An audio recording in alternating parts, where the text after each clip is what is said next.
Hey everybody, Brian Delaney here. We had talked previously about the sharps, how it's easy for us to memorize it just with simple motion of our hands, which can translate into our eyes, and then we can easily understand how many sharps are in the key of A, just by looking at the fretboard, very simply. We just use a simple method, something like this, and this. That's all we needed.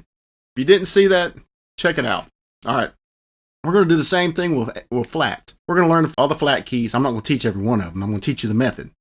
We're going to look at what's an easy way for us to figure this out. Now, the last time that we learned, if you go up from this C up to this G, that's a perfect fifth.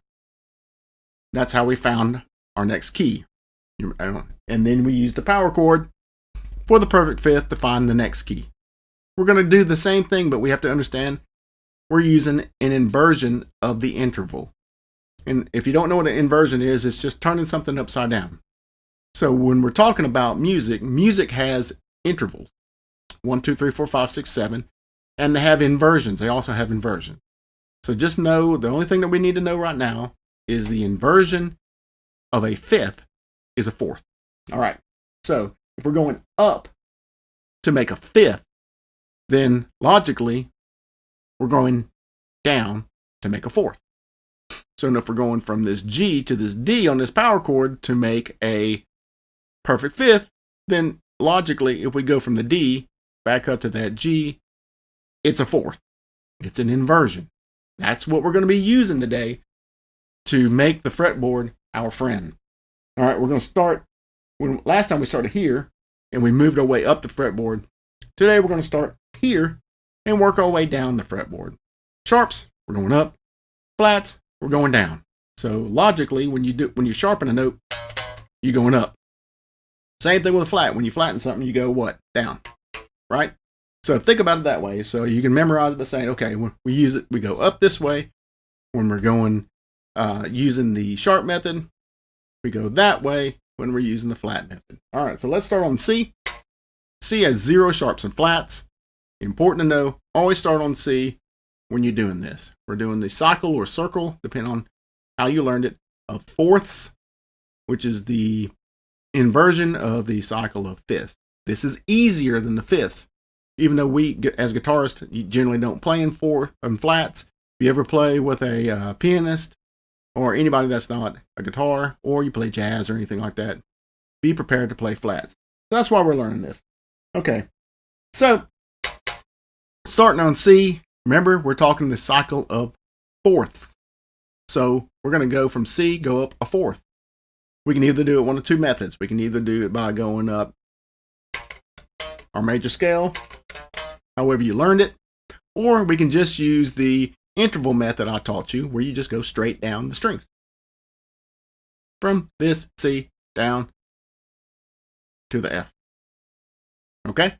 So C has 0 flats. Go straight down. F has 1 flat. Before, the way that we learned what the new sharp was is a little different than the way we learned. This is actually easier.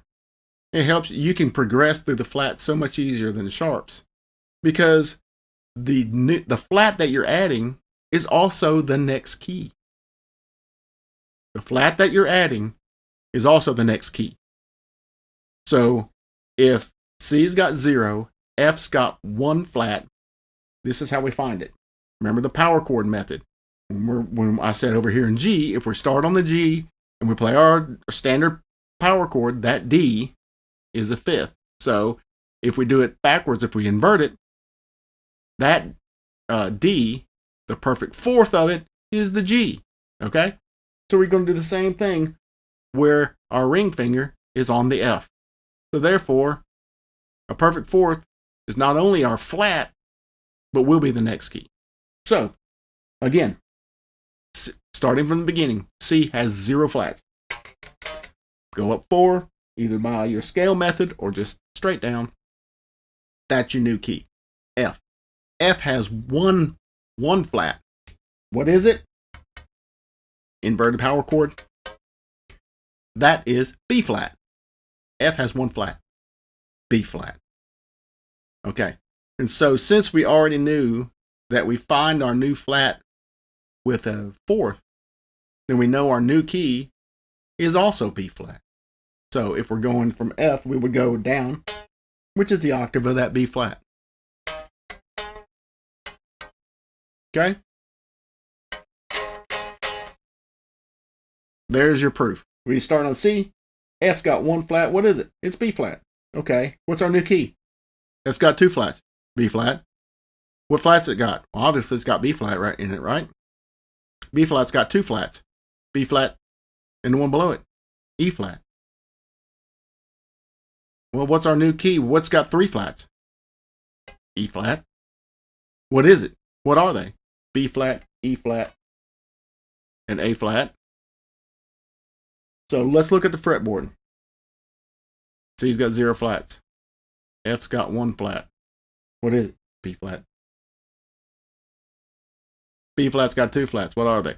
B flat and E flat. E flat's got 3 flats. What are they? B flat, E flat, A flat. A flat's got 4 flats. What is it? B flat, E flat, A flat, and D flat. I mean, if you're not catching on to this, I don't know how to do it any simpler. Seriously, I don't know how to do it any simpler. All right, so you can look at it like this.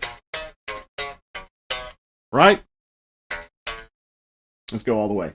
So we can say, so let's just go through all the flats. C's got 0, F's got 1, B flat's got 2, E flat's got 3, A flat's got 4, D flat 5, G flat 6, and C flat 7. But what are they? Let's use our method. We know our first flat's here, which is the B flat, right? So we got B, all 7 would be B flat, E flat, A flat, D flat, G flat, C flat. Back here. That's not E, that's F flat. Okay? That's simple. So let's go over it real quick. Those are your keys. What are the notes? Got it? So simple. Cycle of fourths. Got any questions? Post them below.